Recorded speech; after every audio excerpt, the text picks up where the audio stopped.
بالاسم الأعظم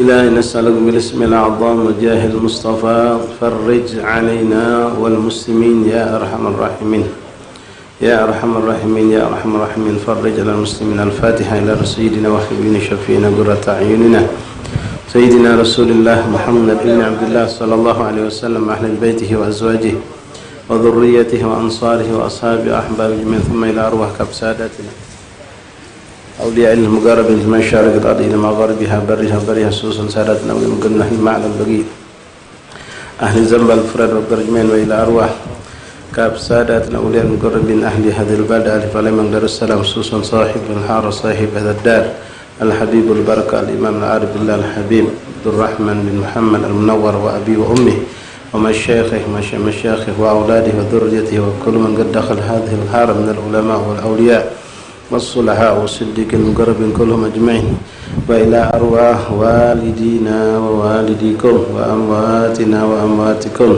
وأموات المسلمين أجمعين أن الله يتغشاهم بالرحمة وفي الجنة أن الله يعيد علينا من بركاتهم وأسرارهم وأنوارهم وعلومهم كراماتهم ونفعاتهم في الدين والدين الآخر أن الله يفتح علينا عليكم فتوح العارفين فقنا إياكم في الدين علمنا إياكم التأويل أن الله يرزقنا التقوى والاستقامة ويحفظنا يحفظ والدينا ويحفظ مشايخنا وأساتذتنا إخواننا أصحابنا أحبابنا من كل محنة ومحنة فتنة وضير أن الله يرزقنا التقوى والاستقامة واختلام حسن الخاتمة وإلى حضرة النبي. Fatihah. Kaleng catnya ambil, kaleng catnya turun. Ya kena ambil ini mustahil. Air maghdubi alaihim waladdallin. الفاتحة بنت الشفاء من كل داء والأمراض سكن خصوصا لشريفة نور بنت حسين أيدين والشريفة سندس بنت حبيب محمد بن محسن الحامد وكل من أوصل من الشفاء أن الله يشفيهم شفاء عاجلا شفاء لا يقدر سقما ولا ألما شريفة فاطمة بنت محمد بن حميد وكل من أوصل من الشفاء من إخوان أصحابنا أحبابنا الله يشفيهم شفاء عاجلا شفاء لا يقدر سقما ولا ألما أن الله يطول الأعمار والأمساك والعافية التامة والاستقامة بطاعة المرسل الخاتمة إلى حضرة النبي. فاتحة. أعوذ بالله من الشيطان الرجيم بسم الله الرحمن الرحيم الحمد لله رب العالمين الرحمن الرحيم مالك يوم الدين إياك نعبد وإياك نستعين اهدنا الصراط المستقيم صراط الذين أنعمت عليهم غير المغضوب عليهم ولا الضالين آمين. طيب bisa maju dikit, yang belakang maju, yang di luar masuk ke dalam. Bismillah, fadhal geser ke depan, yang belakang geser ke depan, yang di luar masuk ke dalam.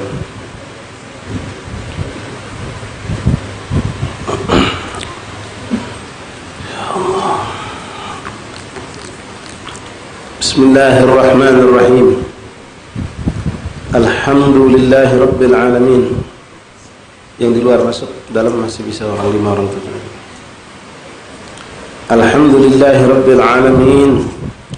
وبه نستعين على أمور الدنيا والدين وصلى الله وسلم على خير خلق الله أجمعين سيدنا ومولانا محمد صادق الوعد الأمين وعلى آله وصحبه حق قدره ومقداره العظيم. نوينا التعلم والتعليم والإفادة والاستفادة والنفع والانتفاع التذكر والتذكير حتى على التمسك بكتاب الله سنة الرسل والدعاء إلى الهدى الدلالة على الخير ابتغاء مرضات الله وقرب ثوابه. اللهم أغننا بالعلم وزينا بالحلم أكرمنا بالتقوى جملنا بالعافية يا أرحم الراحمين. اللهم جملنا بالعافية السلامة حققنا يا الله بالتقوى والاستقامة وأعدنا من جيبة الندم يوم القيامة. اللهم اجعلنا وأحبابنا من الذين يستمعون القول ويتبعون أحسنه. إنا نعوذ بك من قلب لا أمن وفقنا فيما ترضى تعالينا عليهم وفتح بارك الصالح من همك وجودك يا أرحم. سبحانك لا علم لنا إلا ما علمتنا إنك أنت العليم الحكيم. وتب علينا يا رب إنك أنت التواب الرحيم.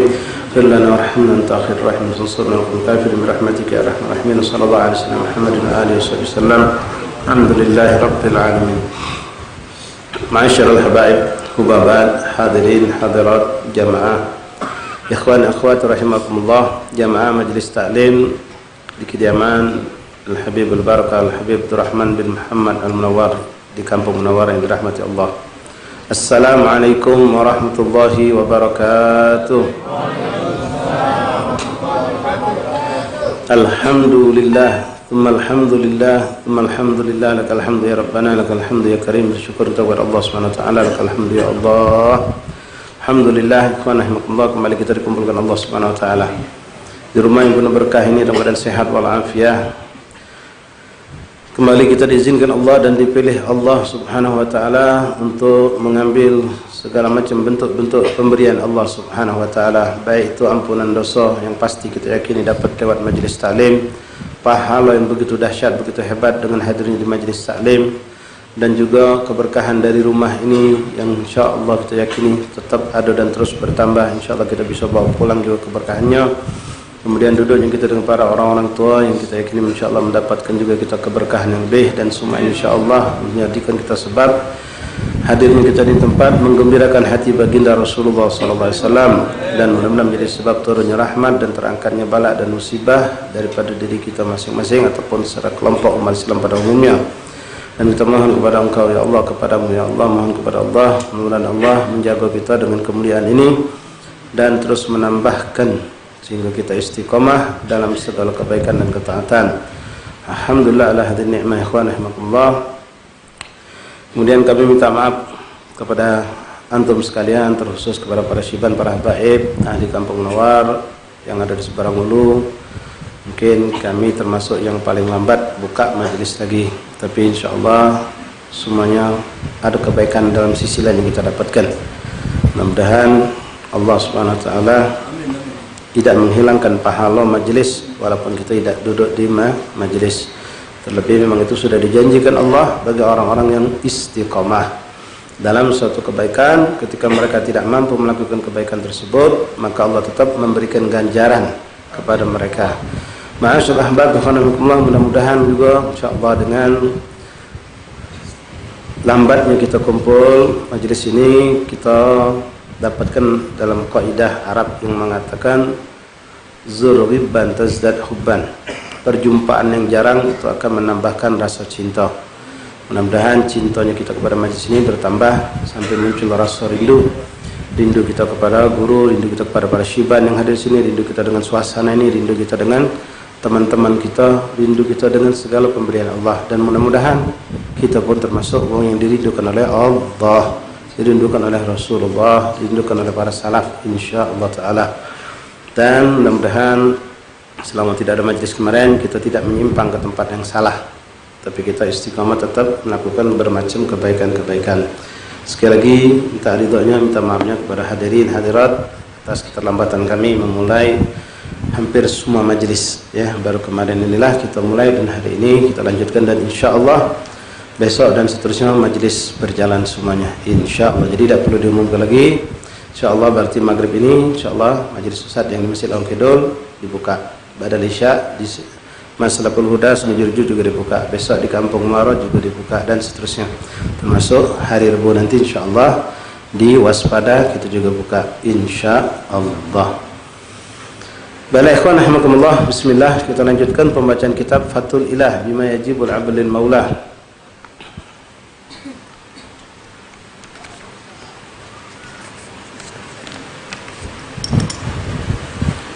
yang disusun dikarang oleh Imam Al-Arif Billah Al-Habib Al-Barakah Al-Habib Muhammad bin Hussein Al-Habsyi. Beliau adalah orang tua daripada sahibul maulid ya, kibar wali, kibar ulama, mufti madhab Syafi'i di zamannya, yang hidup telah wafat lebih dari 150 tahun yang lalu atau lebih mencapai 107 tahun yang lalu, tapi keberkahan ilmunya sampai sekarang kita rasakan.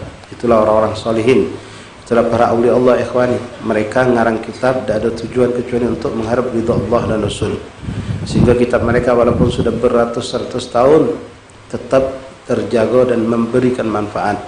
Begitupun wirid-wirid kita dapatkan, wiridul latif, latif hadar, latif atas, latif saman, atau kitab maulid dengan segala macam bentuknya. Itu pengarang yang mengarang kitab kadang-kadang ada yang sudah lebih 1000 tahun yang lalu, tapi subhanallah terjaga sampai sekarang. Dan tidak pernah kita lihat di sana ada satu bentuk yang sifatnya mereka mengkomersilkan kitab-kitab mereka. Tidak ada sama sekali. Beda dengan orang zaman sekarang. Tidak semuanya, tapi banyak kita dapatkan mereka kadang-kadang tidak seperti orang dulu. Ada tujuan-tujuan yang terselip. Ya, na'udzubillah, ada yang dengan untuk kebanggaan, untuk biar kemasyhuran mereka dapatkan.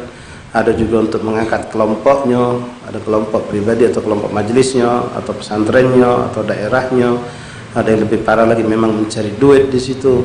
Ya, tapi orang-orang dulu tidak. Mereka benar-benar ikhlas, mukhlis lillahi ta'ala. Sampai sekarang, subhanallah, kitab mereka tetap menjadi panduan buat kita. Taib, yang pegang kitab silakan kita sampai halaman 56. Halaman 56 masuk tentang ab'adus salah thamaniyah. Ya, sampai di situ insyaallah. Bismillahirrahmanirrahim. Alhamdulillahirabbil alamin. Allahumma shalli wa sallim wa barik wa karim ala sayyidina Muhammadin wa ala ali sayyidina Muhammad. Qala mu'allif rahimahullah ta'ala wa nafa'ana fil ulumi fid darin amin. Faslun ab'adus salah thamaniyah. At-tashahhud al-awwal والصلاة على النبي صلى الله عليه وسلم فيه والقعود لهما والقنوت والصلاة على النبي صلى الله عليه وسلم وآله وصحبه فيه وقيام لها والصلاة على آل في التشهد الأخير وقعود لها. Ikhwan rahimakumullah, masih pelajaran kita seputar hukum-hukum salat. Di dalam salat kemarin sudah panjang cerita kita bahas mengenai furud atau yang diwajibkan tentang rukun-rukun salat. Begitu juga hal-hal yang membatalkan salat, dan sekarang kita masuk tentang sunnah-sunnah salat.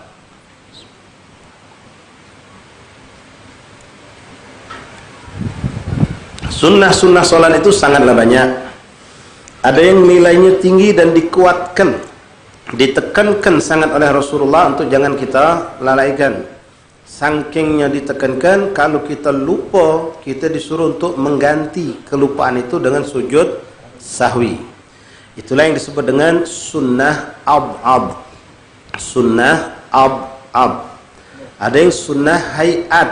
Sunnah hayat jumlahnya jauh lebih banyak, tapi tidak seperti sunnah ab'ad. Artinya kalau kita tidak melakukan, tidak mengerjakan sunnah hayat ini, tidak ada tuntutan untuk mengganti dengan sujud sahwi. Tapi kerugian pasti, karena kita kehilangan pahala, dan kehilangan yang lebih dari pahala, kedekatan kita kepada Rasulullah. Ini yang kadang disepelekan oleh kita, ikhwan rahimakumullah. Sampai muncullah kadang-kadang ucapan orang tu, ketika kita mengingatkan, inti ngapa tak macam ini solat tadi, sunnah juga. Ada sampai ucapan, sunnah juga. Maka siwa kita ingatkan, nanti ngapa dak? Karena perhatikan dari tadi, nak jalan sama ente dari Zuhur. Subuh tadi solat sama ente bareng masjid. Zuhur kebetulan sama asar juga. Dari tadi nak perhatikan tidak, maka siwa, repot ni antara sunnah juga. Solat Allahu Akbar tidak ngangkat tangan. Tunjuk tahu, ngapa dak ngangkat tangan? Sunnah ngangkat tangan. Repot ni antara sunnah juga. Kadang-kadang dia berilmu. Berilmu, tapi justru ilmu itu menjatuhkan dia dari hadapan Allah. Model ini, dia tahu ada sunnah ab'ad, ada sunnah hayat. Sunnah hayat itu bukan kita ngecik, tak boleh kita mengatakan kucik juga. Macam sunnah juga tak boleh. Ya, ketika nisbah sunnah itu kepada siapa? Kepada Rasulullah, maka tidak ada sesuatu yang kecil itu. Tidak ada sesuatu yang kecil, besar, agung di mata Allah. Nah, ketika kita ngomong sunnah juga ini sunnah juga, sunnah biasa, bukan sunnah hayat. Berarti ngerti orang ini. Bukan sunnah ab'ad, bukan ini sunnah hayat, bukan sunnah ab'ad, repot gini kau tu. Ini orang ngerti berarti, tapi justru dengan ilmunya dia menggampangkan. Justru dengan ilmunya dia malah nambah jauh dari Allah wa Rasul. Hati-hati, ada hadisnya, Rasul mengatakan, man izdada ilman wa lam yazdad hudan, lam yazdad min Allah illa bu'dan. Siapa yang bertambah ilmu tapi tidak bertambah hidayat, maka dia akan bertambah antara dia dengan Allah. Bertambah apa? Bertambah jauh, bukan bertambah dekat. Banyak orang seperti itu. Ilmu nambah, sebelumnya tak tahu hanya jadi tahu, tapi justru tahunya jadi dia sombong. Kemarin kalau dia salah, semayang dilanggar, ditegur oleh orang tua, nurut, makasih pak. Jadi, tapi sekarang ketika tahu, bapak ni makin nak ngajari aku pula, aku ni tahu galau. No, na'udzubillah. Ilmu malah jadi suatu kesombongan. Ya, dia pakai jilbab agak miring. Ya, jilbab kan di sini. Dagu, bukan pangkal leher, dagu. ada yang mengingatkan, ya, dia ini tahu. Kemarin ketika dia tidak tahu atau dia belum ke majelis kajian, masih jadi orang awam, pas tinjuk tahu, dek, jilbab kau tuh jangan di sini, naik ke sini. Oh kenapa pak? Kenapa? Yuk, salah itu, aurat kau masih terbuka. Oh yuk, makasih. Oh dia makasih aja dia. Tapi pas dia sudah punya ilmu, sudah duduk di majelis sering, apalagi dia ngaso, lebih rajin ke majelis dari si ibu tadi, atau dia atau ibu itu tidak pernah kejiwaan di majelis. Suatu hari dia lalai, terbuka lagi, ditegur oleh ibu itu. Nah dek, kau ini masih terbuka. Oh ya, aku ini bukan sengaja. Langsung jawab dia, aku ini bukan sengaja. Kemarin dia nurut, kenapa? Karena tidak punya ilmu. Ketika aku ini tahu dulu sudah hukumnya. Nah, mulai. Na'udzubillah min dzalik. Na'udzubillah min dzalik. Nah, kenapa ilmu kok justru menjadikan orang congkak, angkuh, sombong, malah lebih jauh dari Allah? Itulah iblis. Ya, karena banyak sebab ikhwan. Nah, di sini kita awal hadir majlis. Di hari pertama ini untuk majlis ustaz, tapi kamu insyaallah sudah mulai 2 minggu yang lalu sudah majlis kemana-mana. Mari. Di antara yang menjadikan ilmu itu menjadikan orang semakin tawadhu, dengan tambah ilmu tambah tawadhu, tambah dia rendah hati, tambah lapang dada, tambah bagus akhlak budi pekertinya, sikapnya, tambah dia semangat ibadah, tambah dia dekat sama Allah. Di antara faktor paling utama, mari kita baguskan niat kita masing-masing. Luruskan niat. Jangan cuma melok-melok baik. Memang melok baik itu alhamdulillah sudah bagus, tapi niatnya, ya niatnya harus kita baguskan benar-benar mengharap ridha Allah, untuk mendapatkan ilmu yang manfaat yang bisa mendekatkan diri kita kepada Allah, meninggikan kita takut kepada Allah, untuk mendapatkan fadail kemuliaan dari majelis ilmu. Semua kita tahu fadilah majelis ilmu luar biasa.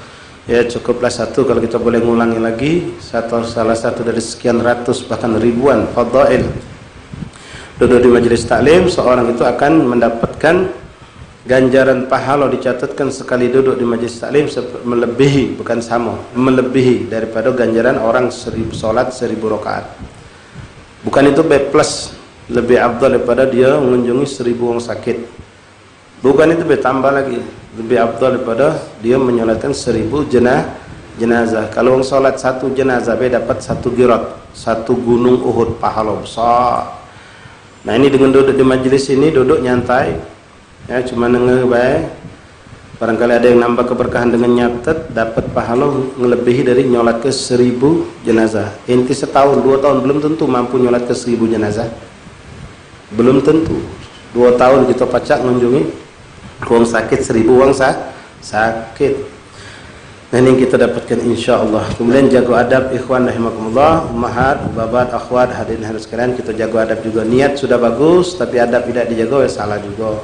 Cara duduknya kita, ya pakaiannya kita, bila perlu kita niatkan, kita sengajakan yang ketika nak hadir majlis itu memang disengaja hadir dengan pakaiannya, dengan kebersihannya, dengan niatnya, bawa buku, bawa pena, bukan sambilan, bukan, tapi memang niat ngeluang ke waktunya untuk ke majlis. Jadi tahu dia apa yang nak disiapkan di majlis, dia tahu, duduk, tahu tempatnya, ya semua akhlak dijaga. Dari situ insya Allah kita dapat lebih keberkahan, terutama bagi antum yang pegang kitab misal, ya biasakan pegang kitab tangan kanan. Dan yang terpenting, kalau tadi di bawah ada tempat cuci tangan, ya kita dianjurkan Nabi hadir majlis bukan cuci tangan, cuci tangan sebenarnya hadir majlis tidak dianjurkan, cuma ya sekarang protokolnya yang dianjurkan hadir majlis itu punya wudu. Nah itu adab yang termasuk sangat vital untuk kita terapkan, terutama kita yang laki-laki. Kalau perempuan mungkin ada halangannya. Itu wudu harus ikhwan. Tinggal yang dapat kita dapatkan kalau kita duduk di majelis dengan wudu, dengan adab, dengan niat solehah, bukan cuma ilmu, tapi sir dan keberkahan ilmu bisa kita dapatkan. Bahkan boleh jadi antum dihubungkan Allah langsung dengan muallif kitab. Ada hubungan batin khusus dengan sahibul dar yang punya tempat ini, ada hubungan khusus ketika kita menerapkan 3 tadi. Ya di samping itu jelas keikhlasan. Ya, tapi kalau kita tidak pakai adab, tidak punya wudu, ya mungkin karena inti cerdas, inti bisa nangkap ilmu, tapi sebatas ilmu. Nah yang dikhawatirkan ini tadi, karena dia tidak pakai adab, niat tidak bagus, adab tidak dijaga, wudu pun tidak, ilmu dapat justru dia ngedongak. Jadi malah jadi sumber kesombongan pada dirinya.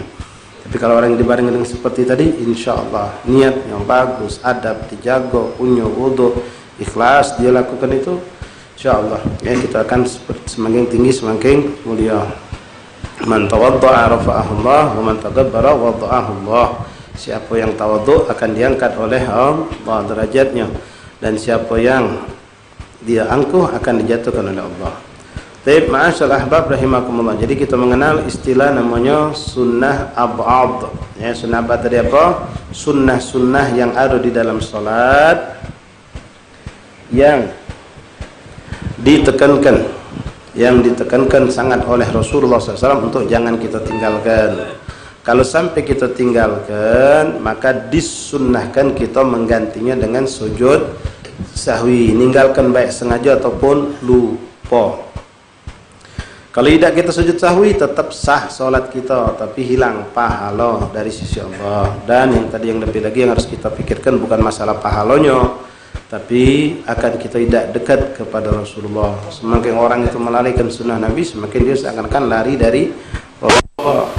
Semakin kita sunnah Rasulullah, kita semakin mendekat kepada Rasulullah. Dimana di situ kita bersama Rasul, pasti selalu bersama Allah.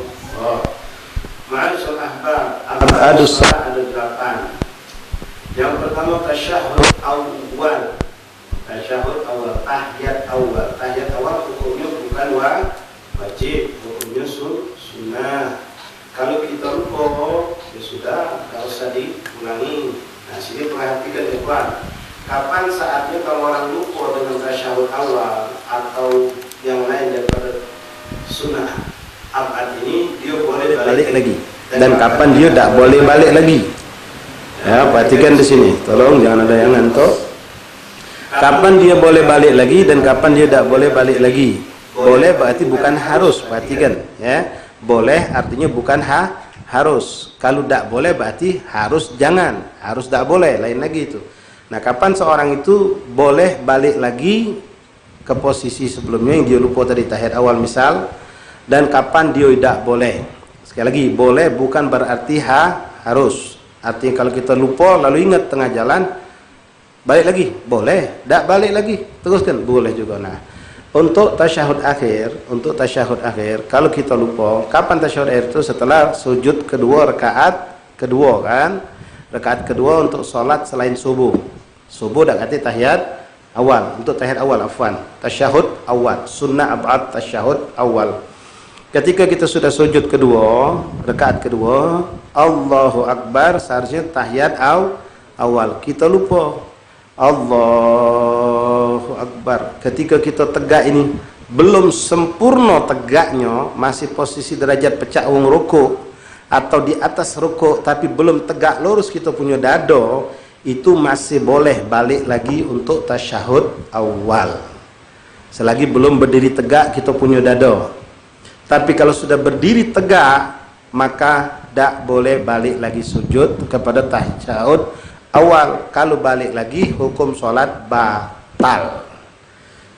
Jadi mana bagusnya? Kalau nak tak repot, sudah terus ke baik sholatnya. Ini sunnah, bukan suatu rukun yang ketinggalan. Tinggal nanti usahakan jangan lupa sebelum salam kita sujud sahwi itu. Kalau lupa pula, selesai sholat kita. Tidak ada suatu hal yang membatalkan. Nah, kalau sudah berdiri tegak tadi, tak boleh balik lagi. Tapi kalau belum, baru posisinya macam ini misal. Kan kalau tegak tuh macam ini, dia baru macam ini. Ya, maka dia boleh untuk kembali lagi. Boleh untuk kembali lagi kepada posisi tahiyat awal. Nah, hal ini terutama lagi penting harus dipahami benar oleh kita yang suka sholat berjamaah di musola. Lebih lagi imam. Kadang-kadang maaf, imam tak paham masalah ini. Kalau anda sebagai imam lupa tasyahud awal, ya, sudah tegak, kalau sudah posisi tegak lurus, jangan balik lagi. Baik kita teringat dewek atau ada makmum yang maaf juga setengah pintar. Dan pintar, setengah pintarnya. Kalau setengah pintarnya repot.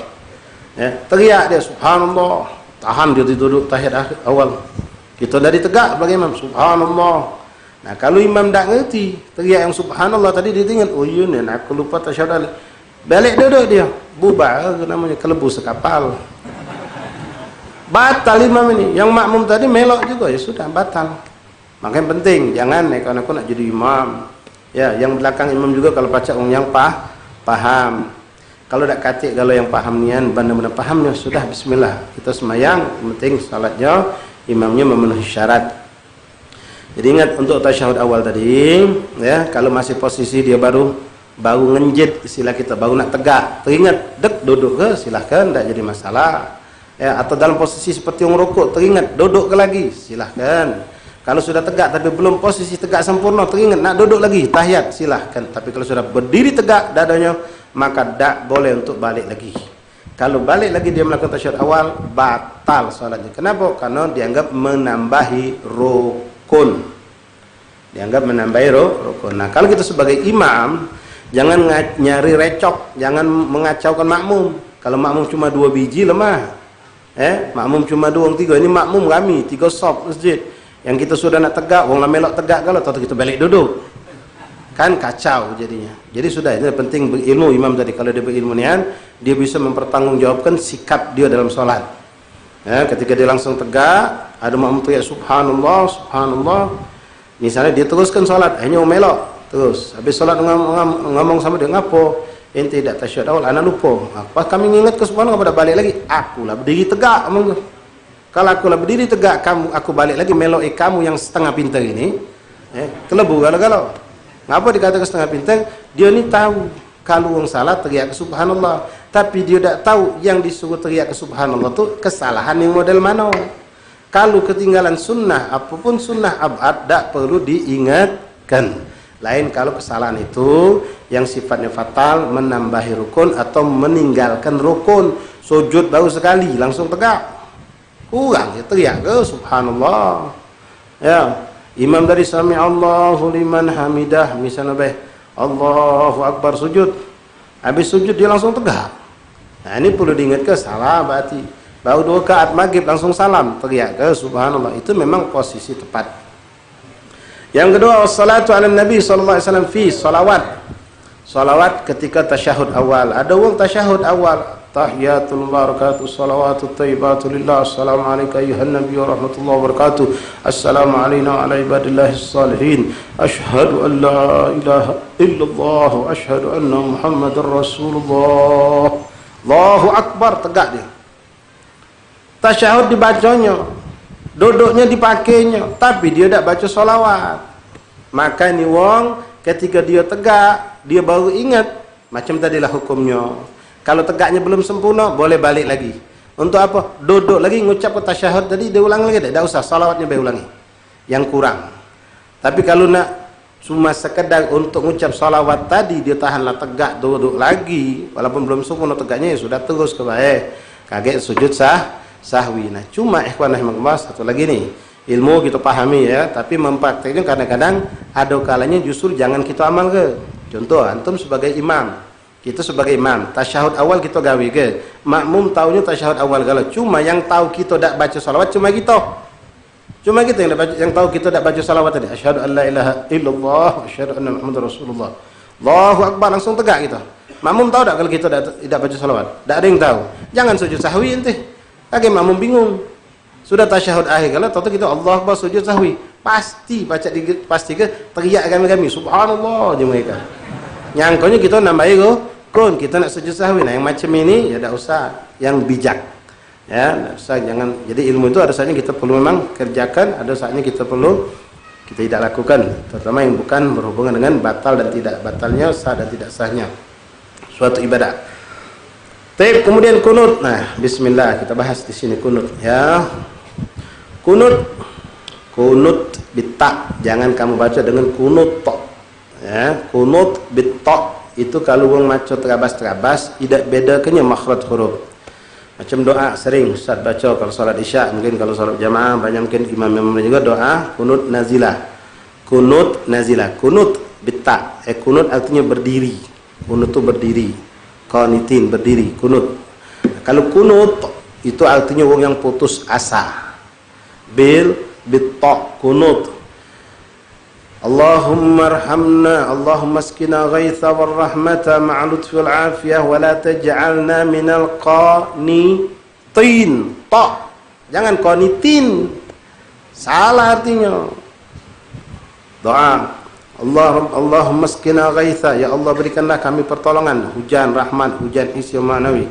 Allahumma askina ghaitha wal rahmata ma'a lutfi wal afiyah wal barakah wa la taj'alna, dan jangan kau jadikan kami orang-orang yang qanitin, berputus asa dari rahmat Allah. Wala taj'alna minal mahrumin, dari orang yang kau haramkan dari rahmatmu.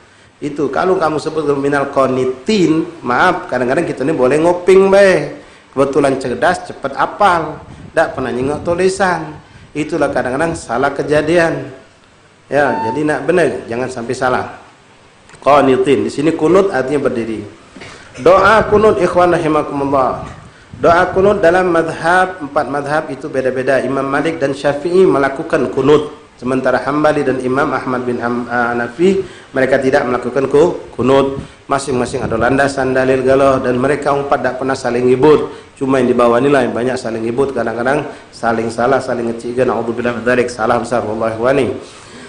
Ini perkara juga termasuk kunut adalah sunnah jangan sampai tidak apal. Ya, apalkan doa kunut ini. Salat subuh dalam mazhab Syafi'i, kunut dibaca pada rakaat kedua setelah rukuk ketika baca i'tidal. Kalau mazhab Maliki sebelum i'tidal, artinya ketika rukuk. Sebelum membaca rukuk itu mereka baca kunut. Cuma mereka tidak dijaharkan. Malik itu tidak dijaharkan. Kalau Syafi'i dijaharkan. Walaupun ente sholat sendirian, walaupun subuh ya, alhamdulillah jangan sampai ya sholat subuh sendirian tuh, kecuali ya ummahat, akhwat, daripada mentu ada fitnah, semayang subuh di masjid dia nggak datang fitnah, semayang dewan lebih abdul buat kamu. Tapi kalau ada berjamaah di rumah sama betina atau laki kita balik dari langgar semayang pula sama kita, jelas itu yang paling utama, paling abdul. Artinya untuk perempuan berusaha untuk jangan tidak berjamaah. Ya, kalaupun harus mendapatkan berjamaah dengan keluar rumah, sementara keluar rumah ada fitnah yang bakal muncul, sholat dewean lebih abdul daripada keluar dengan membawa fitnah. Fitnah itu hukumnya haram. Kalau kita mendatangkan fitnah, apalagi subuh hari, dintek kuang, dijengok kuang, ya sengaja ini akhirnya menimbulkan suatu kemuskilahan. Na'udzubillah. Nah, kunut di sini ikhwan rahimakumullah dalam mazhab Syafi'i disunnahkan dibaca di salat subuh, dan juga kalau kita kemarin Ramadan di witir bulan Ramadan. Insyaallah kita bahas dulu tentang kunut subuh. Kunut subuh ini bukan pengganti doa i'tidal. Jadi i'tidal itu tetap dibaca. Habis rukuk sami'allahu liman hamidah. Sami'a, ingat sudah kita bahas sudah lama itu. Sami'a bukan sami'a. Dengan ain itu. Sami'a artinya mendengar. Allah mendengar. Bukan sami'a. Sami'allahu liman hamidah. Ada hak di ujungnya. Tegak ke badan kita. Rabbana walakal hamdu. Paling sedikit sebegitu. Ya. Tapi belum sempurna. Kalau kita ngikut cara madhab Syafi'i, sempurnakan. Karena datang di situ banyak hadis-hadis Nabi. Rabbana walakal hamdu mil'as samawati mil'al ardi masita min syai'in ba'du. Bahkan dianjurkan lagi oleh ulama Syafi'i, menambahkan lagi Rabbana walakal hamdu hamdan katsiran thayyiban mubarakan fi, baru min as-samawati min al-ardi masita min syai'in ba'du. Kalau memang kepepet, buru-buru ada suatu hal dan lain-lain, kita pengen persingkat, ya boleh. Sami'allahu liman hamidah Rabbana walakal hamdu. Allahumma hdina fi man hadid, boleh. Kalau memang suasana menginginkan kita harus cepat selesai ke sholat, ya dasar contoh ke banyak contohnya. Tapi kalau tidak, bacalah sempurna ke Rabbana walakal hamdu min as-samawati min al-ardi masita min syai'in ba'du, atau lebih sempurna tambah ke kalimat tadi Rabbana walakal hamdu hamdan katsiran thayyiban mubarakan fi. Lalu ikhwan rahimakumullah, jadi jangan cuma Rabbana walakal hamdu ya. Itulah Ustaz sering nyampe kamu, jangan sering kita berpatokan dengan apa yang di internet, apa yang di HP, apa yang di Facebook. Karena itu kadang-kadang yang diajarkan bukan madhab Syafi'i, cuma nyuntuh baik dia. Ya, memang dia tadi ada landasannya, cuma kita tidak pakai kitab dia. Pas kita salat sama dia, sami'allahu liman hamidah Rabbana wa lakal hamd, Allahu akbar. Nggak macam itu makcik. Ingatlah kau di Mekah sana. Jawab dia kan, ingatlah kau di Mekah sana. Kalau dia ngomong macam itu, mana ongkosnya? Nak nyingok kan jingok dia, mana nyingoknya ke Mekah sana. Ini banyak kan orang balik haji, balik umrah, langsung bawa bagal loh. Bajunya biasa pakai ridak putih, sekarang kotak-kotak. Ya, beketu segala macam, seminggu cuma seminggu. Habis seminggu lepas ke siko. 2 minggu balik lagi seminggu di rumah dia. Subhanallah. Taib ikhwan rahimakumullah. Jadi baca kunut. Nah, kunut itu Allahumma hdina fi man hadait. Kalau kita kami kalau dewan Allahumma hdini fi man hadait wa afini fi man afait wa tawallani fi man tawallait ila akhir. Bentuk kunut pun banyak. Doa kunut itu bukan cuma seperti itu. Ada beberapa riwayat yang datang dari Rasulullah SAW. Yang datang dari Rasulullah SAW lewat Sayyidina Hasan Ibn Ali bin Abi Thalib, yang kita pakai sekarang, yang dipakai oleh Imam Syafi'i. Allahumma hdini fi man hadait wa afini fi man afait wa tawallani fi man tawallait wa barik li fi ma atait wa qini bi rahmatika syarra ma qadait fa innaka taqdi, terus sampai akhir. Nah, kunut itu hakikatnya terdiri dari 3 bagian. Ada di situ doa, ada di situ sana. Sana artinya pujian, ada sholawat. Ketika 3 ini tergabung sudah ada, maka disebutlah kunut, walaupun tidak seperti yang biasa kita baca. Tidak seperti yang kita baca. Kan kita yang biasa baca dari kecil diajari Allahumma hdina fi man hadait wa afina fi man afait wa tawallana fi man tawallait wa barik lana fi ma atait wa qina bi rahmatika syarra ma qadait wa innaka taqdi wa la yuqda alaik innahu la yadhillu man walayt wa la yu'izzu man adait tabarakta rabbana wa ta'ala alhamdu ala ma qadait nastaghfiruka wa atubu ilaik. Sallallahu alaihi wasallam Muhammad wa alihi wasallam alhamdulillah. Itu yang kita selalu baca. Naam, itu kunut. Tapi kalau ada orang cuma baca Allahumma hdina fi man hadait wa sallallahu ala sayyidina Muhammadin wa alihi wasallam, misalnya kunut tak? Kunut itu juga kunut singkat, karena kunut itu 3 bagian. Pertama doa, kedua pujian, ketiga sholawat. Kalau 3 hal ini ada, ini ilmu perlu kamu simpan ya. Kenapa? Ada saatnya ganti kamu sholat, sekarang udah banyak di Palembang juga kita masuk masjid, mereka yang ya kita tanya kau ini madhabnya apa, kadang-kadang dengan bangga dia ngomong aku ini hambali, padahal belajarnya tidak pernah, cuma melok-melok baik. Dia sholat tidak pakai kunut, ya silakan. Kalau kamu memang madhab itu, kita tidak berlari dari masjid. Kamu tidak pakai kunut, aku tetap sholat sama kamu. Ya, bukan kita ini salah kadang-kadang terlalu fanatik, tapi fanatiknya buta. Tidak kalah aku semayang masjid itu, mugolah masjid itu kami. Apa? Tak pakai kunut. Dia mending aku semayang dewean di rumah. Buyan. Bukan jawaban itu mending aku semayang dewean di rumah. Kalau mending aku sholat berdua bini aku di rumah, itu pun masih buyan juga. Ngapa? Dia kehilangan yang lebih besar dari situ. Apa? Ikhwatul Islamiyah, persatuan dengan sesama masyarakat muslim di lingkungan, dia pecah. Akhirnya orang mandang dia sinis. Kita dianggap orang asing, dianggap orang beda. Tidak. Ini perkara sunnah yang tidak perlu dimasalahkan. Nah, di sini perlunya ilmu yang kita dapatkan sore ini. Mungkin sebagian ikhwan sudah sering dapat. Ketika sholat kita ngakali, bukan ngakal-ngakali. Kita tetap konsekuen, aku tetap baca kunut. Kamu tidak pakai kunut, silakan. Aku sholat di belakang kamu, aku tetap baca kunut. Tapi mau gimana-mana, jangan kita baca kunut sepenuhnya seperti yang kita biasa baca. Dia mau sami Allahu liman hamidah, apalagi dia Rabbana walakal hamd, Allahu akbar. Nah, ente nak baca Allahumma hdina fi man hadait wa afina fi man, dia sudah tahiyat, ente masih tegak, bisa batal salat kita. Bisa batal, tak boleh itu terjadi. Adanya perselisihan keadaan makmum dengan imam dengan suatu sunnah yang mencolok, itu tak boleh. Artinya bagaimana? Kita tetap baca kunut ketika dia sami Allahu liman hamidah Rabbana walakal hamdu Allahumma hdini fi man hadait wa sallallahu alaihi wasallam Muhammad wa sallam. Alhamdulillah. Sudah kunut, sudah. Dapat fadilah kunut, dapat. Atau ente lagi kebetulan butuh duit, butuh rezeki. Ya, nak masuk anak sekolah, duit dah dapat. Yang bayar hutang ngomong kaget sampai sekarang dah baca. Pas kita kencengi Covid jawabnya. Baca ngomong lagi sudah. Nah, ente boleh Allahumma rzuqni ya razzaq wa sallallahu alaihi wasallam Muhammadin wa alihi wasallam. Kunut. Ente lagi sakitnya, ini lagi seru nih, sakit katik gaso. Ium katik wangi. Makan gula katik gaso. Mati gaso. Nah, sudah pikirlah itu dia bakal dibungkus wong aku. Jangan ke puskesmas, jangan lagi ke dokter, apalagi rumah sakit. Yang macam itu duduk manis di rumah, semayang biasa, ibadah biasa, banyak-banyak makan vitamin sehat ke badan, habba sauda, cengkeh segala macam yang itu makan. Ya, jangan perlu cerita-cerita. Datang yang tim Covid kamu kaget. Ya, kalau datang tim Covid ajak salaman kenceng-kenceng. Kalau dia nggak mau besok memfonis kau ni kena, kau juga kena, kau salaman sama aku. Ya, Tidak tahu lagi sudah fitnah ini luar biasa. Ya. Nah, ikhwan rahimakumullah, hafizakumullah, faqahakumullah. Jadi kalau memang kita sakit, ya, Allahumma shfini ya syafi. Sallallahu alaihi wasallam Muhammad. Allahumma itu doa. Allahumma hdini, ya Allah berikan aku hidayah. Ya hadi, wahai zat pemberi hidayah.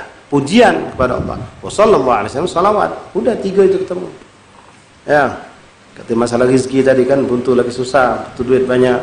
Allahumma rzuqni, ya Allah berikanlah aku rezeki. Itu doa. Ya Razzaq, wahai zat yang maha pemberi. Pujian untuk Allah. Wa sallallahu alaihi wasallam Muhammadin wa alihi wasallam.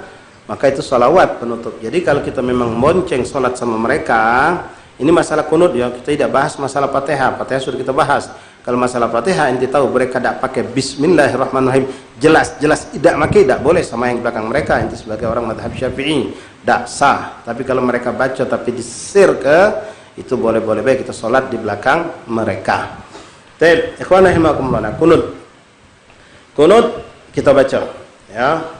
Mungkin sudah kita juga sering bahas kenapa kok kunut itu ketika sudah fa innaka taqdi wa la yuqda alaik innahu la yadhillu man walait wa la yu'izzu man adait tidak dikeraskan. Kita bengamin ke semangat atau lembek. Ya. Pas yang apalagi bulan puasa subuh pertama kami masyaallah. Allahumma hdina fi man hadait amin wa afina fi man afait amin wa tawallana fi man tawallait amin. Pas sudah fa innaka taqdi wa la yuqda alaik. Yang imamnya juga ngadengkan suara. Pernah tak kita bertanya ngapa macam itu? Ada apa?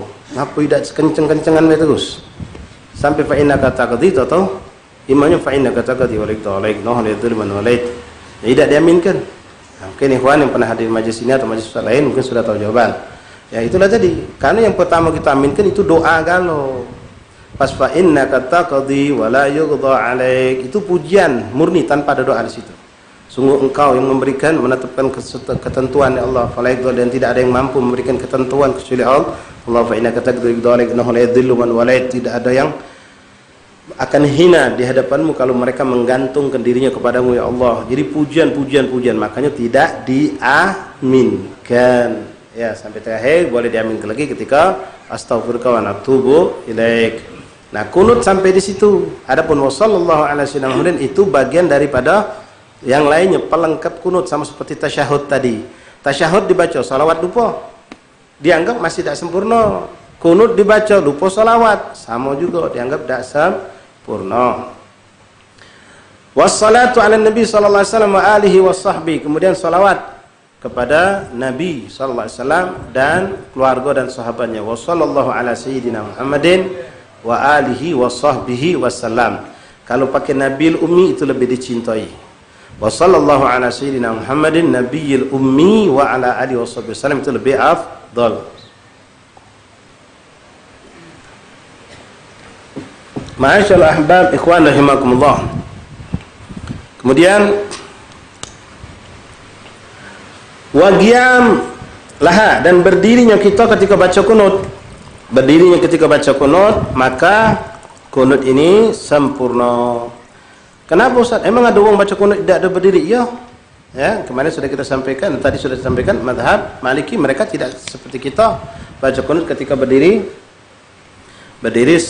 saat i'tidal atau mungkin ada orang baca kunut dia tadi itu lupa hanya dibaca waktu sujud misal bacanya sempurna kunut tadi waktu sujud salawat dibacanya juga sudah baca kunut sudah tapi berdirinya tidak ada maka tetap orang ini dituntut untuk sujud sahwi walaupun tuntutan itu bukan wajib sunnah.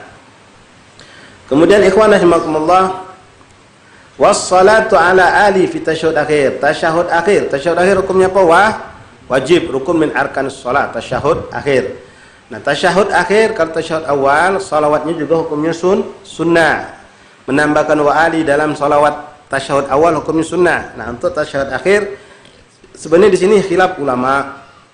Ulama Syafi'i kebanyakan mengatakan hukumnya wajib mengucapkan salawat kepada keluarga Nabi. Allahumma salli ala sayyidina Muhammad wa ala ali Muhammad. Sebetulnya itu yang sempurna, yang wajib. Namun sebagian ulama mengatakan mengatakan wa ali Muhammad sunnah, termasuk sunnah ab'ab. Artinya kalau kamu lupa, kamu disuruh sujud sahwi. Nah, Ulama yang berpendapat tidak, itu bukan sunnah abad tapi wajib. Kenapa mereka mengatakan coba sekarang diajak main logika gitu. Seandainya saya sekarang tasyahud, ya, tasyahud akhir, tahiyat akhir, asyhadu an la ilaha illallah wa asyhadu anna muhammadar rasulullah, Allahumma salli ala sayyidina Muhammad, bauna teringat belum make wa ali Muhammad, ngapu anak sujud sahwi repot-repot. Yang lebih cakap, lebih gampang, anak langsung batal kedak jadi salam tadi, langsung ulangi syahadat, asyhadu an la ilaha illallah, asyhadu anna muhammadar rasulullah, Allahumma shalli ala Muhammad wa ala ali Muhammad, kan selesai. Lebih gampang, lebih cepat ketimbang gitu tahan sujud 2 kali, duduk lagi, sujud lagi 2 kali. Paham? Nah, anak belum paham lagi, mungkin ada yang bingung, ngapus tasyahud sampai pendek aja, itu satu salawatnya. Nah, salawat dalam tasyahud itu yang biasa kita baca, itu yang afdolnya. Salawat Ibrahimiyah. Tapi kalau nak singkat boleh tasyahud itu cukup tasyahud akhir, tahiyat akhir, salawat pendek baik. Allahumma shalli ala Muhammad wa ala ali Muhammad. Assalamualaikum warahmatullahi wabarakatuh. Selesai salat kita. Sah. Jelas. Jadi untuk salawat dalam tasyahud akhir itu yang biasa kita baca salawat Ibrahimiyah, itu mimbab afdaliyah, kesempurnaan. Tapi kalau singkat, kita persingkat dengan alasan boleh jadi karena sakit perut, karena sakit kaki kram, karena mikir di belakang ada budak kecil nangis, atau macam-macam lah alasan kita untuk mempersingkat solat, maka ambillah yang singkat tapi penuh. Bagaimana? Salawat singkat saja. Allahumma shalli ala Muhammad wa ala ali Muhammad. Salam, selesai solat.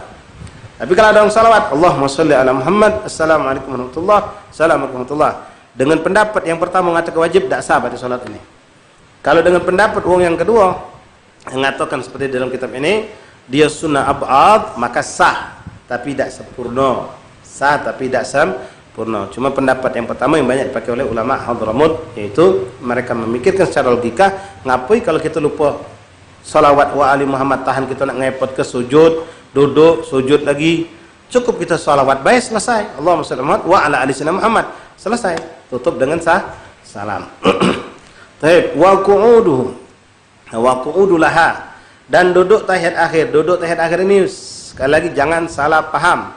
Bukan berarti duduk yang dimaksud tawarruk itu. Tawarruk duduk ngepor itu, ya. Maksudnya duduk. Siapapun baca tasyahud akhir dalam keadaan duduk, baik duduknya itu memang duduk tawarruk yang memang disunahkan tahiyat akhir, atau iftirash duduk seperti tahiyat awal, atau mutarabba seperti dia pangsilo, atau duduknya dalam bentuk apapun yang penting duduk, lalu dia baca tasyahud, maka dianggap selesai dan sempurna. Tapi kalau ada orang ini sekadar saja, contoh dia baca tasyahud tapi tidak dalam posisi duduk, dibacanya ketika posisi sedang sujud misal, maka sempurnalah bacaan itu, tetap dianggap dia belum melakukan kesempurnaan tasyahud. Nah, ikhwan rahimakumullah, sedikit kita kembali membahas masalah kunut tadi, ya, masalah kunut. Masalah kunut hukumnya sunnah. Kalau lupa, tadi tasyahud sudah kita bahas. Kapan kita boleh balik lagi duduk untuk tasyahud awal, kapan kita tidak boleh untuk balik lagi untuk tasyahud awal. Kunut pun sama hukumnya. Kunut habis rukuk, rakaat kedua salat subuh, atau kemarin di witir, salat witir di Ramadan. Salat subuh habis rukuk, Rabbil azim hamdi sami Allahu liman hamidah. Seharusnya baca kunut, dia lupa Allahu Akbar. Sudah sujud sempurna, 7 anggota lah nempel di bumi, kening, 2 telapak tangan, 2 lutut, 2 perut, jari-jari kaki, sudah nempel sempurna, maka tidak diperbolehkan untuk kembali lagi berdiri untuk kunut. Batal solatnya. Jadi makmum seperti tadi, jangan setengah pintar. Kalau nak pintar-pintarlah niat. Kalau nemu yang seperti itu, tak usah repot nak teriak subhanallah, tak usah nak maca kunut dewek, melok be sujud. Ikuti be imam tu, meloklah sujud. Ini perkara sunnah, bukan perkara yang wajib. Tinggal kita jengok ke duduk, Allahu Akbar, sujud lagi, duduk lagi tahiyat. Nah, kita jengok ini imam sujud sahwi tak ada. Kalau sujud sahwi, melok sujud sahwi. Imam tak sujud sahwi, tak usah juga sujud sahwi. Tamam? Kata Taib ikhwan rahimakumullah, beberapa permasalahan yang ada dalam masalah kunut. Pertama mengenai ngangkat tangan. Ya. Ngangkat tangan hukumnya sunnah, walaupun di situ ada khilaf. Kebanyakan ulama mengatakan sunnah. Mana bentuk ngangkat tangannya Ustaz? Apakah macam ini? Apakah macam ini? Apakah dirapat ke? Tapi teluma macam ini, atau dia rapatkan ngangkat macam ini? Silahkan, bebas nak macam mana. Nak di bawah nada macam ini boleh, di depan dada boleh, di depan muka boleh, digenggangkan boleh, genggang nian boleh, setengah rapat silahkan. Ya, itu boleh kita baca dengan angkat tangan. Masalah kedua, disunnahkah meraup ke muka? Karena kita biasa kalau berdoa itu biasanya sallallahu alaihi wasallam alhamdulillah rabbil alamin. Di sini ada khilaf ulama. Muktamad, arti muktamad yang paling kenceng, paling kuat, paling banyak pendapat, namanya muktamad, ya. Atau istilahnya gaul. Kalau gil itu lemah, kalau gaul itu kuat, dapat, ya. Ulama sepakat tidak disunnahkan meraup ke muka. Jadi sallallahu ala sayyidina Muhammadin nabiyil ummi wa alihi wasallam, alhamdulillah rabbil alamin. Allahu akbar langsung. Istilahnya kalau ni ada barang tumpah ke. Ya, memang rasanya itu tidak sedap di kita, tapi itulah yang ditetapkan oleh ulama dan mereka sudah sepakat itu yang terbaik yang mereka sering dapatkan dari keterangan hadis Rasulullah. Rasul tidak meraup ke muka, walaupun ada pendapat sedikit yang mengatakan meraup ke muka, jadi tidak usah meraup ke muka. Lalu ikhwan rahimakumullah, masalah kunut di sini, ya. Jadi kapan kita boleh balik lagi? Selagi kita belum sempurna sujud. Kalau ente misal sendirian sholat atau jadi makmum, kebetulan makmumnya dikit, kalau makmum banyak mending tidak usahlah balik lagi, ya. Kacau kaki orang belakang, apalagi ada orang tua-tua nak sujud besaro, tahu belum sujud imam dah tegak lagi. Apalah yang terjadi kira-kira, ya. Jadi kalau kita jadi imam, kita ni kunut, masya Allah. Nah, ini kadang-kadang manusia macam-macam, ya. Ada yang dia bertahan kunut karena takut, ya, dikatakan lah berubah ustaz kita ni, subuh saya ni tidak maki kunut. Nah, takut kata ke salafi, dikata ke wahabi. Tidak, wong yang tidak kunut bukan wahabi, bukan salafi. Boleh jadi hambali, boleh jadi hanafi, tidak berkunut juga. Jangan langsung memvonis, ya, jangan langsung memvonis, jangan. Nah, ikhwan rahimakumullah, kalau kita tadi tu selesai rukuk, sami Allahu liman hamidah, Allah, baru macam itu ingat, setegak lagi kita langsung Allahumma hdina. Tapi itu tadi kalau ente salat dewan atau makmum cuma dua orang tiga, yang tidak bakal jadi heboh. Tapi kalau orang tiga sop, ente sudah Allah tahu lah tuhun. Kalau ente tegak ke pucuk tetap Allahumma hdina, bayangkan ente apa yang terjadi. Wong sujud kalau ente Allahumma hdina lagi sujud, amin mereka. Jadi tidak usah, ya, kecuali kalau ente belum teriak Allahu Akbar, baru merunduk, belum teriak, makmum mungkin belum bergerak, balik lagi langsung boleh. Tapi kalau makmumnya sedikit, labas, ya, tidak mengacaukan sholat. Sampai batasan bagaimana? Sampai seandainya ente sudah lututlah nyampak, dua tangan sudah nempel, tinggal kening belum nyampe. Tinggal ente, ya Allah, lupa kunut aku, tegak lagi, boleh tak? Boleh. Ingat, boleh bukan berarti harus, ya. Selagi tidak akan menimbulkan suatu kekacauan, silakan tegak lagi, ya. Tapi kalau bakal kacau seperti tadi, merepotkan makmum, bakal nak tegak lagi, ada yang sudah sujud nian tegak, wal hasil kacau, mending tidak usah, sudahlah sujud kelanian selesai ke baru kita lanjut sholat. Nanti selesai itu kita baca kunut. Setelah kunut kalau kita dah lupa baca, kita baca sujud, lakukan sujud tilawah. Tapi sekarang sujud tilawah sebagai pengganti kunut, atau apakah yang tertinggal daripada di sini termasuk ab'adus shalah. Ikhwan rahimakumullah, beberapa gambaran kejadian di dalam sholat, ya, beberapa gambaran kejadian di dalam sholat masalah kunut yang perlu kita pahami. Kamu sebagai makmum terlambat datang, kita terlambat datang, masuk rakaat kedua, masuk solat rakaat kedua subuh, baru Allahu Akbar, melok kita, imam tegak Allahu Akbar, rakaat kedua kita baru masuk Allahu Akbar solat, lalu rukuk, habis rukuk tidak, imamnya masya Allah baca kunut, ente melok baca kunut dah, melok walaupun ente baru serakaat, ngamin ke, selesai imam assalamualaikum warahmatullah, assalamualaikum warahmatullah, kita ngapain? Berdirilah Lagi kurang serakaat. Nah sekarang rakaat ini dibaca Fatihah selesai, rukuk habis rukuk, i'tidal, sami Allahu liman hamidah. Baca kunut lah. Baca lagi. Yang tadi melok kunut imam. Sekarang kunutnya kita. Baca kita dewean. Allahumma hdina fi man hadid, Allahumma hdini fi man hadid, wa afini fi man afait. Jangan bisik-bisik nian. Ya subuh itu jahar. Baca Fatihahnya jahar, baca ayatnya jahar, baca kunutnya juga jahar. Tahu jahar artinya dengan suara. Jadi kita tetap kunut lagi walaupun tadi sudah melok kunut sama imam. Satu ya. Kasus berikutnya seandainya kita lupa Ustaz. Tadi waktu melok imam baca anak melok. Pas giliran punya anak dewe karena memang kita tidak pernah semayang di masjid. Kayak itulah tiba-tiba baik.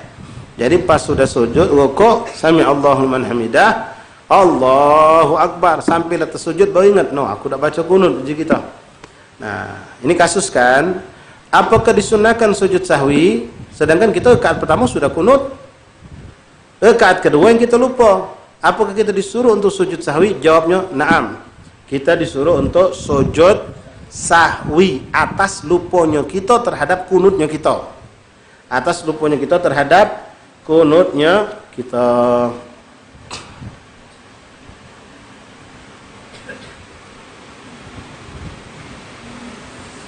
Baik, ikhwan rahimakumullah. Jadi begitu, ya. Kalau kita lupa, kita kunut. Kemudian untuk sujud sahwi lagi, misal imam kita makmum masbuk. Kita makmum masbuk, ini kasus ketiga. Imam tegak rakaat kedua, Allahu akbar. Kita melok Allahu akbar, baru masuk kita. Imam lupa kunut. Imam lupa kunut. Pas sudah tahiyat akhir kan kita melok tahiyat akhir kan. Dia sujud sahwi. Sedangkan kita nih habis ini bukan salam, kita nak tegak serakaat lagi. Sedangkan imam memang sujud sahwi karena dia lupa kunut. Bagaimana sikap kita sebagai makmum? Sedangkan aku ini bukan habis ini aku tegak lagi. Sedangkan sujud sahwi itu sujud yang dilakukan setelah tahiyat akhir sebelum salam. Bagaimana sikap kita? Melok sujud sahwi. Melok sujud sahwi imam. Lalu pas rakaat kedua kita ingat, kita baca kunut lagi. Kalau ternyata kita lupa pula, sujud sahwi lagi. Jadi 2 kali. Setiap rakaat pertama sujud sahwi, melok imam atas kesalahan imam, sujud sahwi yang kedua untuk kita karena kesalahan kita. Wallahu a'lam bishawab. Ikhwan rahimakumullah, mungkin ini dulu sementara untuk pembahasan kita pada hari ini. Fa insyaallah taala banyak musyarakat kita lanjut lagi Senin yang akan datang.